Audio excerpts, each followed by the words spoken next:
So you see how the process unfolded by not responding to the emergency state, because when she said the plane left at 3:30, you could have taken, oh my goodness, what's going to happen? What am I going to do? I feel upset, I'm angry.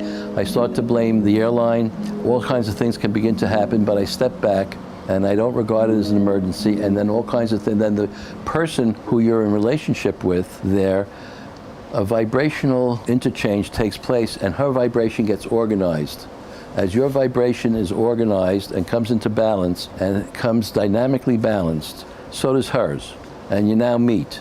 And she says to you in a constructive way, I'll take care of it. And then from that follows the woman who had the breast difficulty, and you're seeing that begin to play its role here. And from that you get, with the woman you're working with breast cancer, you get into working in whatever hospital you get into, and you start working with cancer patients using imagery as a treatment modality for them, which you're still doing to this day with a great deal of success.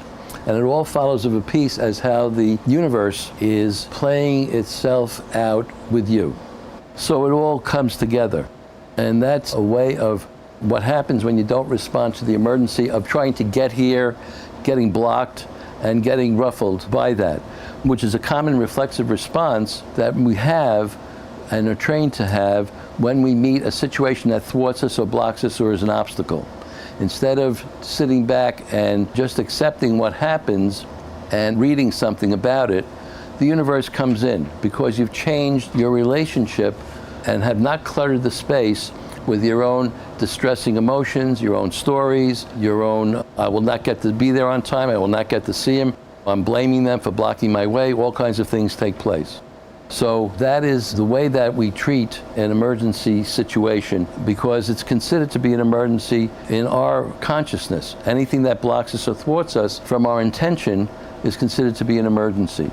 So last night I was going to a concert, and I had a number of tickets for succeeding days, and I see that the company, the place I was going, sent me for a given day next week only one ticket. I bought pairs of tickets for different concerts.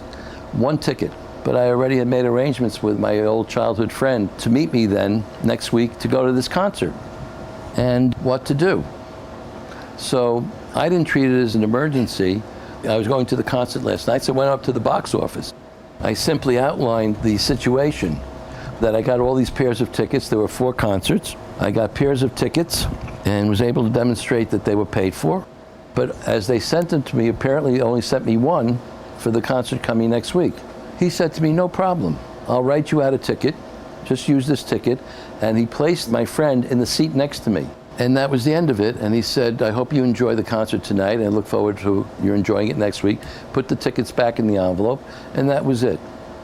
This is what happens constantly when you don't treat it as an emergency. It's not an emergency, so it's not, oh, angry how terrible they were for not, they didn't do the right thing, they didn't send me enough tickets, they were incompetent, and on it goes, and you got to find every reason to blame and complain and stick up for your rights and try to find the flaws and the terrible things that are happening and so on, because you're being asked by those forces of darkness to behave that way to incur an emergency, because you're going to lose your life force. You're going to lose, you're going to get neuromuscular tension, and the chemical imbalances are going to begin to happen, and your life force is going to ebb out. No reason. There's no reason for it to happen. It has to be reversed. So the disemergency state gives us the opportunity to find our way to life. And now we have a second process that we can claim along with the 1-minute life repair as part of this whole resurrective function that the Phoenix process is bringing to light.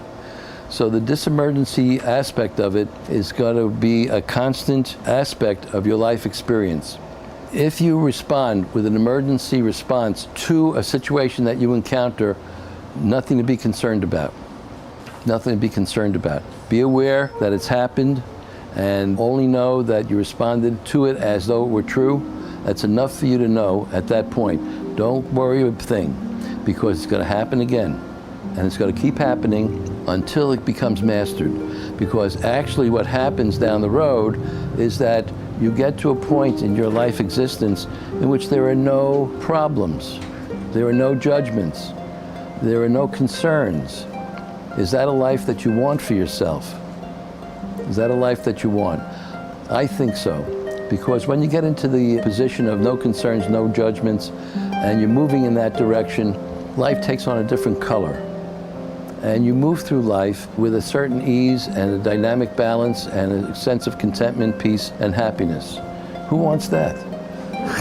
I mean, that's, it doesn't make life interesting, according to many people who misjudge the pleasures that are really involved in living a life like this.